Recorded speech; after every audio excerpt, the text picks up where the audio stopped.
game as Cloud9 locks in two powerful solo laners with the Victor and the Aatrox. Oh! TSM has decided it's time for Nico. Oh my goodness, we get to see some Nico here out of any sort of fight early on with that type of resistance. It's only later when what I assume, very interesting, because if TSM switch up lanes as Niski gets attacked. Oh, here comes your flash gank. Level 2 from Acadian. He gets the flash out of Niski and big red chunks out of health bars come to you. In lane once again, Svenskjær's going in onto BEAUZ. BEAUZ getting himself out of that one, trying to escape from the damage here. Still plenty coming out. He loses about 2/3 of the HP, but it's Acadian going into the top side. Broken Blade looking to find that pop blossom. Won't get it just yet. World Ender from Licorice to try to keep himself safe. Let's see if they make the Gragas transition up there in time. Here comes the damage going out onto Broken Blade, who's trying to get himself away from the chains. Has to try and flash it out. Is going to survive the burn for now, and ever so barely. Broken Blade will walk away. TSM coming in now for the counterattack. Looking to find the cast, knock him back. Won't be able to do it just yet. TSM 3v2, but the World Ender's going to keep Licorice alive. He goes into Resurrection, up to about 500 HP by the time he respawns. Light comes through, and this is the Cloud9 special, but it will not matter, and BEAUZ grabs first blood. TSM saying, we'll have one special, please. First blood on Licorice. They do have a scaling advantage to rely on here for C9 if they can weather a lot of this early firepower. You know, they have amazing scaling in almost all of their roles, but the early firepower is landing true, and BEAUZ hit 4 as quickly as possible so you get the extra range. You're more viable in the team fights. Svenskjær currently stuck at 1 as the fight breaks out. Acadian goes into the face as BEAUZ looking to find some follow-up. Acadian gets himself out and into the safety of Tom Kench's belly. Smoothie does it again, and TSM get Acadian out alive. That was like a slip and slide. He was able to body slam over to the Tom Kench tongue and ride that one out. Safety, no touch left for Sneaky. Nice pair of snakeskin boots you got there, BEAUZ, and that is number 2 going over to TSM mid. Vulnerable, and Sneaky gets caught unawares. He does have flash up right now, and Sven just lands the ultimate on there. They trade ultimates instead of flashing it. Sneaky did that to Sven's health bar right now. He's trying to heal himself back up. We're going to see if BEAUZ can find any more poke damage now. Licorice able to yoink Broken Blade back in with the chains. Pop Blossom coming down. Not quite going to find the mark he's looking for in Svenskjær. Trying to get himself back away now. Finding the route down onto Svenskjær. Meanwhile, off the side, it's Sneaky going to be taken low, but Zeyzal taking Acadian out. As Smoothie tries to get himself away. Zeyzal very, very hurt. C9 on the retreat now. They've managed to win the fight so far, but their health bars are in a spot where they've got to respect the poke. And Sven nearly finds the kill. Piercing arrow coming out! Oh, the flash away from Licorice. And Cloud9 will also even up the turret count here now, grabbing that one in the bottom lane. Niski barely getting himself away, but you can't say the same thing for Zeyzal. The noble sacrifice, as well as the early Hex Drinker too, coming in for Svenskjær, who's starting off the dive now on the TSM players here on the top side. Acadian looking to get himself away, will do it so far. 4-2, but Licorice should be here in time. He just got to that turret, and it's almost dead. Sven coming in now. He does a lot of damage as Sven makes his way into the fight now. Pop Blossom coming down. The stun goes through, and Licorice barely walking himself away from this one. Placed around that Baron pit. That's the most important thing on the map. And with Sneaky put to sleep, it could be very dangerous here for Cloud9. Acadian gives him a drink and sends him on his way. Another and TSM one. got a big old pick already. Piercing arrow flies out. Zeyzal barely hobbles away.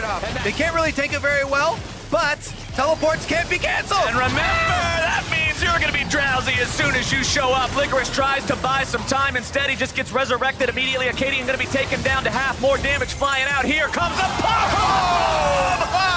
Down over to Broken Blade as TSM will absolutely eviscerate Cloud9. Zeyzal tries to walk away, but I don't think he's going to be walking much further. The root comes out. The arrow goes flying, and Cloud9 has lost 3. Up this pair, Niski now is the only one that can say anything about it. Oh, point blank Drowsy going to be cleansed away. Chaos Storm coming in, looking to find some damage onto TSM here in the pit. Acadian doing a good job, keeping cool, keeping that secured as BEAUZ goes on a rampage against Niski. On to Niski after this one.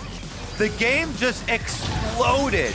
So right now, you cannot cancel teleports anymore, as everyone well knows. So Licorice knows that he's going to be in an instant 1v4 once he comes in. His ultimate is popped, then Broken Blade slips right in with the Nico. He's able to get the Kindred ultimate out, gets the snare onto both of them, and it just makes TSM look so incredibly clean here in this game. Remember what I said 2 or 3 minutes ago about how when the game's on a razor's edge, the smallest thing is going to tip it potentially incredibly to one side? TSM have found that push for themselves. They've now found themselves so firmly in the drive. Svenskeren just lost 80% of his health. Remember the drowsy wasn't on him. Have a nice day. Here's your rune, here's your damage. There goes Sneaky. TSM finds another one for free, as Broken Blade will continue to be that split push threat. Licorice pops out his wings, he's ready to go here. Broken Blade getting himself away off to the side, and Svenskeren immediately has to drop the Lamb's Respite because he knows Pop Blossom will one-shot him. They do manage to take down Broken Blade. Super smart to me to go in without Bjergsen there. Now, when you don't have that big AP carry here now. But he's made his way into the fight now. Nearly kills Svenskeren, and Sven makes sure of it. No time for Lamb's Respite. The piercing arrow finds him in the heart. You can dodge a wrench, you can dodge a ball, but not an arrow from Sven. Broken Blade now coming around from the side here, seeing if maybe there's a flank to be found. Sleepy Trouble bubble over the wall. Not quite going to hit anyone just yet, but Zeyzal still eats quite a lot from the Paddle Star. 2 members dead. Also, they don't have the damage from Kindred. It doesn't seem feasible to rush it. Well, they are heading towards it now. You can see Sneaky throwing some poison down into the pit. Gonna try. It looks like that's the call from Cloud9. They're going for the Elder Drake here now. TSM marching themselves over. 5 men strong. Baron buff ready to go. Bjergsen looking for the Sleepy Trouble bubble. Finds it now down onto Zeyzal. TP also going to be coming in here from Broken Blade. Cloud9 are simply not fast enough to take this down before TSM makes their way in. Chains of Corruption finding their way onto no one into the back line. It's Zeyzal keeping himself away. Sneaky still looking to supply the DPS. And Arcadian, the man's abandoned. He stole it away. As now we'll see where the fight goes. Svenskeren grabs the kill down onto him in retaliation. Bjergsen trying to get himself away, but there's the big bounty cash-in for Nisqy. C9 Here's an arrow to pop the Banshee's Veil of Nisqy, but Nisqy is starting to sting. These Death Rays have plenty of punch themselves. You can see Sven losing about 40% of his HP there. Svenskeren going in onto Bjergsen here in the mid lane, who wants to get himself away, but that could be a big kill. Svenskeren instead going to be taken down by Broken Blade. Licorice will slam Bjergsen into the ground in retaliation. Pop Blossom comes down. Licorice goes into the stasis. Broken Blade falls. Cloud9, is this your counterattack? Zed will go down. Shut down put it over to Nisqy. And that is 4-4-1. No flashes for TSM, and Cloud9 find their revenge. They've got an open pathway down mid. Acadian, the last man standing to try to stop this. It seemed so heavily in favor of TSM, but after they lose a couple of members at the Elder Drake fight, Cloud9 build their momentum, and now that momentum is barreling down the mid lane. There is still 30 seconds on TSM respawn timers. Cloud9 may be looking to even end it here. C9, double Infernal Drakes, 41 minutes into the game, are on fire, looking for the Nexus turrets after this inhibitor. You're going to have 10 seconds on Bjergsen. Can he come back up in time to save the day? Acadian has to make some sort of a last-ditch effort to defend. Cloud9 coming back. They're swinging at the Nexus turrets. They've already brought them both down. Acadian's in the ground. It's a comeback story. And Cloud9 take the win.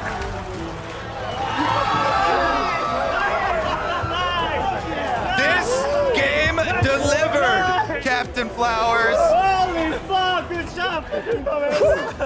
That is what I like to see.